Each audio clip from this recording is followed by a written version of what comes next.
Oh my goodness. Oh my goodness. I stood clutching the sink in my bathroom, looking at myself in the mirror. With shaking hands, I rewrapped my scarf on my body. How in the world had he gotten it completely undone? Oh my goodness, I was freaking out. Yafa woke up and... Wait. Let me start at the beginning.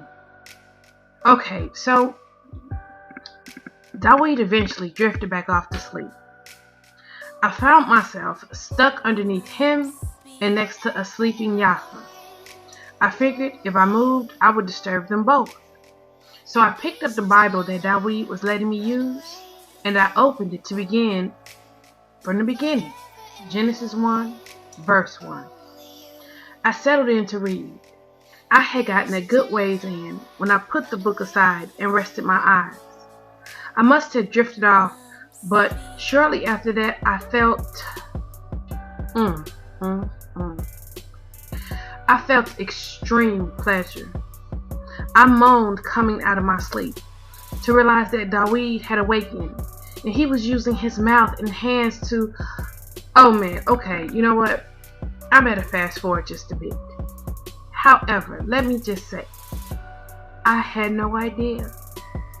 Oh, I started off telling him no, but it kind of came out as a breathy moan. And I think I said stop, but at the same time, I may or may not have had his shirt balled up in both of my fists pulling him to me. I can't recall. Needless to say, he didn't stop. He kept going relentlessly, stroking the flame he was building in me, until I found myself subdued somewhere between heaven and earth, floating before I was soaring, and then all at once I was falling. He reached up and covered my mouth with his big hand, but it was too late. I guess I must have yelled out because little Yafa sat straight up in the bed. Oh, man. I never moved so fast in my life. With my scarf in hand, I was up and out of that bed and into the bathroom before she could even turn around to look at us. I put my hand over my face and I yelled into them. What had I been thinking? To let him do those nasty things to me? I whispered to my reflection. Even though it felt amazing, I continued to whisper to myself. Oh, but he must think I'm the biggest Kruger in the world to have come unraveled so easily in his very talented hands, I said on the huff. Oh, I was so embarrassed. I don't think I would ever be able to leave this bathroom. Dawid knocked on the door, and I damn near jumped out of my skin.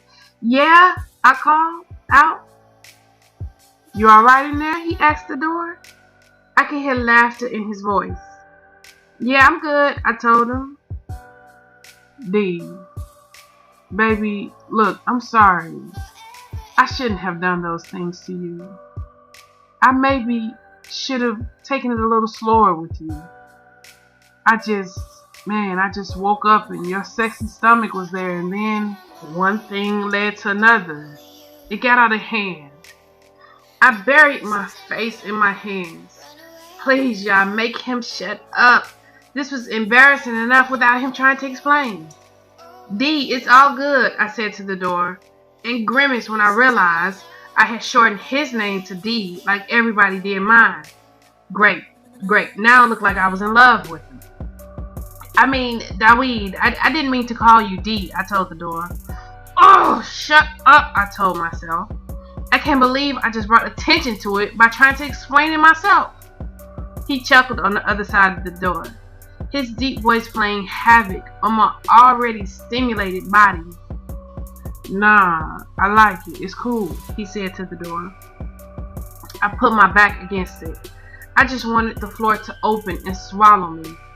Seconds later, I heard little Yafa toddle up to the door. She hit it with her little hand, and then she started what sounded like demanding me to come out. I smiled. What the? I heard Dawid say. I threw open the door. Down with my embarrassment. I had to see his face. He had just noticed his daughter was speaking again. He was looking down at her with an astonished smile on his face. He squatted down in front of her. "Hey, baby," he said to her. She smiled at him, showing off her little teeth. Then she started telling him in Yafa language all about it. He listened to her, his smile widening as she spoke. Then she threw her arms around his big neck. He wrapped his arm around her, lifting her as he stood to look at me. His amazement brightened up his face. And for the first time I saw just how handsome he was. How handsome he would be in a better world, in better times. I put my hand on my chest, so close to tears watching them. Then a look of understanding came across his face. "The preacher?" he asked, still holding Yafa in his arms. I nodded. "Yep. Yeah, he does stuff like that." He reached down and took my hand in his big one. Then he brought it up to his lips, where he softly kissed the back of it, his rustic gaze taking me in, looking deep within me, down to my very being. "You all right?" he asked quietly. I nodded. "Forgive me, baby. I didn't mean to freak you out." I frowned. Did I say that loud enough for him to hear me? I didn't think I did, but I must have. "You didn't really freak me out. Yafa waking up in the same bed kind of did, though." He nodded, carrying Yafa towards the table. "Don't worry, beauty. I'm going to rectify the situation. First thing on my to-do list. After brother get a meal, of course." He sat down in one of the kitchen chairs, his daughter in his lap, and looked up at me. I leaned back against the frame of the washroom door. "So, I guess you want me to cook for you again," I said. He put his hand on his chest. "It's the proper thing to do for a guest. If we were at my place, then I will cook for you." I stood up straight and slowly walked across the room to the kitchen. I guess I can do that. Plus, it's time for Yafa to have lunch anyway. I looked in the fridge. I don't know why, but I pulled a full arsenal out of my fridge. I was gonna make him a meal he wouldn't soon forget. Great. Great. I'm officially a Kruger. After lunch, we went our separate ways. But before me and Yafa could leave out the door, Dawid came up behind me and pulled me back into the loft. Next thing I know, I was up against the wall, and he was kissing the good sense out of my head. By the time we heard something crash to the floor behind us and abruptly end our kiss, he had me off my feet. My legs were wrapped around his waist. I had count them, 2 handfuls of brown locks. We stared at each other, breathing heavy. "I won't go too fast, but we're gonna pick up where we left off tonight, okay?" he whispered to me. Another crash sounded behind us. We both turned to look. He's still holding me, my legs still wrapped around his waist. Oh yes, Miss Yafa was back and in full effect. She had made her way to my bookshelf and was pulling books off to examine them more closely. When he saw she was all right, he turned and was about to go in for round 2. I put my hand over his lips, stopping their deadly descent. Every time he touched me with those things, I lost my mind. Somebody gotta get the baby," I told him. He nipped my hand. I pulled it back. "Ouch," I said. He was not smiling at me. "You're not going to be able to keep using the baby to keep me away." Oh, he looked so good to me right now. I smiled at him and shrugged one of my shoulders. "It's not my fault you invaded here instead of someplace safe with a nursery. Maybe you want to reconsider your action." He grinned at me in a deadly way. Then he slowly shook his head. Nah, baby. You can kill all that talk. This where I'm at. And there ain't no place in the world I'd rather be. You let Daddy worry about the nursery for the baby. You just worry about getting your pretty self used to having us around. 'Cause we ain't going nowhere. Then he let my legs slide slowly to the ground, the whole time looking me in my eyes, letting me see how serious he was about his words. I looked away from him. Come on, baby, I said to Yafa, pushing away from Dawid. But he held the front of my scarf in an unmoving grip. I turned to look up at him. Can you let me go? I said. The muscles flexed in his jaw. He was angry with my reaction, but I could not help it. There was never going to be a relationship between the two of us. He pulled my scarf, pulling me until my front was once again pressed up against his big body. Then he turned till my back pressed up against the wall. He put his big arm up against the wall on the side of my head, resting against his elbow as he leaned in to me, trapping me in the circle of his body. I need you to understand something, baby. I am never going to let you go. He used his other hand to touch the front of my scarf on my stomach. He looked down at me. I could feel his anger bubbling underneath the surface. He looked back up into my eyes. His rusty gaze had gone midnight, the muscle twitching in his jaw again. You're mine. Yah gave you to me, and I'm gonna hold on to you, no matter what it takes. I could not look away from his gaze. Our faces were only inches apart. You don't want me, I told him. My voice quivered. You don't know what I want, he said. I closed my eyes. When I opened them again, I was resolved to just tell him. I can't have children. He shook his head slightly. I don't care. We already have a child. One that we're going to have to fight hard to keep alive. In a time where it's cruel to even be born.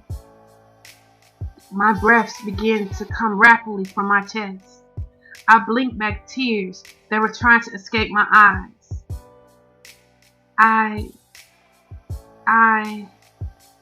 began not knowing what to say. But right then, Yafa caused a bunch of books to crash to the ground. She said in her little baby language. I blinked, coming out of the spell he was casting on me, and then I quickly slipped away from him and hurried to Yafa. I picked her up and I carried her out the door without even looking back at him. What Dawid wanted from me was impossible. I am broken. He needed to understand that. I balled my fists to keep from grabbing her again. She had it in her mind that she was going to escape me. She didn't understand that I was now addicted to her taste, and there was no way I could bring myself to let her go. She had no way of knowing that she was the perfect woman for me. Everything I could ever want in a woman. And her taste. I rubbed my fingers against my lips as I looked at the door she and Yafa had just gone out of. Her taste was like the sweetest honey. I don't think I would ever be able to go a day without sampling her nectar. I see though, if I allowed it, she would continue to use my daughter as a barrier. She even tried to use the fact that she could not have children. I knew that. I read the doctor's notes about the procedure. That meant nothing to me. The world had turned into a very dangerous place. If not for my ex-wife trickery, Yafa would not be here. She had just turned 2 and already had been damaged by the darkness that covered this place. Little Debra was ready to experience pleasure, and she thought that maybe I would be her little boy toy. I chuckled. That was cute. However, she was going to have to come to terms with the game change. She was mine. She would never be another's. I had a bullet for anybody that even tried. I looked around the loft. A nursery, she says. Yeah, she was getting that nursery. As soon as I reached the lobby, I was met by Mark Thomas. He handed me a ledger with the inventory of our supplies. There's enough food in the reserves here to last everyone for maybe a week, he spoke, as I looked through his notes. Ammo is low, even with what we collected here.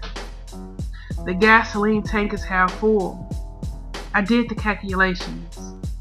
Even if we went very slow and burned as little gas as we possibly could, there won't be enough to get the vehicles east. Hell, there won't be enough for the campers alone. Mark Thomas, the hacker extraordinaire. On a computer, he could do things that would have made Aki Mouse proud. However, now that the computer held less weight than it used to, poor Mark Thomas was having a hard time adjusting. We had found him in a small Colorado town. He had stumbled upon the same house Yah had led us to. Whoever lived there had been super preppers. They had enough food to last us for days, and enough weapons to supply a small army. Mark Thomas said when he had gotten there, he found the bodies of what looked like a husband and wife. They had prepared their homes for invasion, stocked up enough food and water to protect them from starvation, but could do nothing against the mysterious virus that was being compared to the Black Plague that was dropping folks quicker than blood fiends.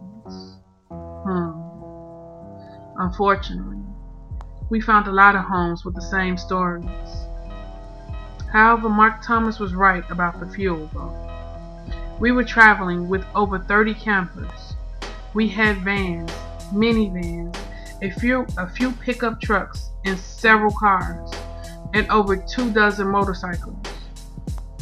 I also ran the numbers and came up with how much food we would need to continue to feed everybody for 1 month. Mark Thomas said, pushing his glasses up on his freckled face. I chuckled. I told you I'm not interested in your numbers for the future, Mark Thomas. Let's deal with the present. Why is that? I asked him. He flushed red, thinking hard on my question. When he had it, he snapped his fingers. Do not worry then, saying, what shall we eat? Or what shall we drink? Or what shall we wear? Matit Yah, chapter 6, verse 31, he answered. I nodded. Good job. He exhaled, smiling, pleased with himself. If we have a week's worth of food left, then have faith. You won't starve, Mark Thomas. I've been praying for faith. But boss, I watched my whole family starve to death. How far have you come in your scriptures? I asked him, handing the inventory chart back to him. Acts, he said proudly. I nodded at him. Keep reading, kid, and keep praying for understanding. Yah has fed us this whole time, and he ain't gonna let us starve now. Mike Thomas nodded, smiling at me. Mad Max joined us. We're gonna have to kill that Peep Squeak Baxter, he said. I'm gonna go. I told Maggie I would help her move some things around in her apartment, Mark Thomas said. Ho ho ho ho! Look at you! Mad Max told him before he ruffled his red hair. The kid blushed. So you working up on Maggie, huh? He asked. Come on, I said to Mad Max, walking away, sparing the poor kid, whose face was getting redder by the minute. The mad one fell into step with me as I exited the building. I chuckled. What has he done now? Who? He asked. Baxter, brother. Oh, yeah. He's rebel-rousing. He's trying to convince the people here to put more pressure on Debra. I came to a stop and turned to give Mad Max my full attention. What? I asked him. He's going behind her back, whispering in the people's ear, trying to convince them that you're going to kill them all the way you did that Turk guy in his camp. But the people are not loyal to him. They are to Deborah. They trust her to make the best call for them. She is telling them to obey you and to become one with your people. So they are. But that Baxter dude is doing everything in his power to try to change that. You say the word, and I'll make him disappear. Not yet, Ak. We don't want to make him a martyr, but keep your eyes on him, because we may just have to lame him or something. You know, take away his ability to use that slithery tongue of his. Mac's eyes widen at the prospect of that.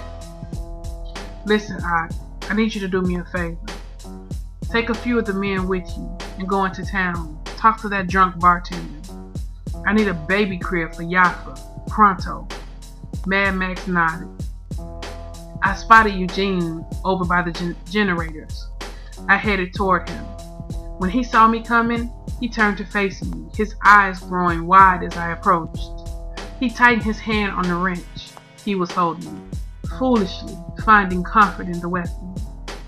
I held up my hand. I come in peace. I don't want any trouble, I told him. He nodded. I can't see why you will be wanting to talk to the likes of me, he said. Why not? When you're such a fine groundkeeper. Flattery, man's deadliest enemy. He puffed out his chest, and a proud look came across his face. Did he tell you that? He asked. Ah, they were all so eager to please their mistress. She didn't have to tell me that, good man. I have eyes. I see how well you keep everything. If it was possible for an old Hebrew to blush, I think he just did it. Why, thank you, sir. Which is why I sought you out. I have a little situation, and I'm at a loss at how to get it handled. He shuffled real smooth on his feet. Well, what's the problem? Maybe I can figure it out for you. You see, I drove a school bus for a long time, but I've been a handyman forever. All right. I clapped my hands together. My man, I knew you was the one to come see about my little situation. You see, I need a small room built inside the loft. Don't have to be nothing fancy. 3 walls and a door, really. The walls ain't gotta reach them high ceilings. Just a few barriers. Oh, that won't be no problem. I can have that done for you within a week. I clapped him on the back. Eugene, you just became one of my favorite people. A grin the size of Texas broke out on his face. Well, thank you, sir. Thank you very much. And you know, now that I've talked to you for myself, you all right. I grinned back at him. Not as big as his, but a grin nevertheless. Thank you, Eugene. Thank you very much. I turned to leave. I'll get started on that right now for you, boss, he yelled after me. I held up my thumb to him. Okay, got that out the way? Now, I need to gather the men of this compound and try to put together an army. The preacher said 37 more warriors of Yah will be joining me. That was good. The men I traveled with, they were alright, but they were no warriors of Yah. Mad Max and Rob was the closest thing I had to it. Both of them served in the military, and both of them suffered from PTSD. With a little training, though, they worked great in a pinch. But I ain't gonna lie and say it won't feel good to have some of Yah's warriors fighting alongside me again. The preacher said this war was not over. Not even close. And since it was my destiny to fight in it, then indeed I would rather have Yah's warriors by my side any day. Simon! I bellowed for the man who used to be my lady's right arm. It was time for me to get to know the one they called the Fisher of Men.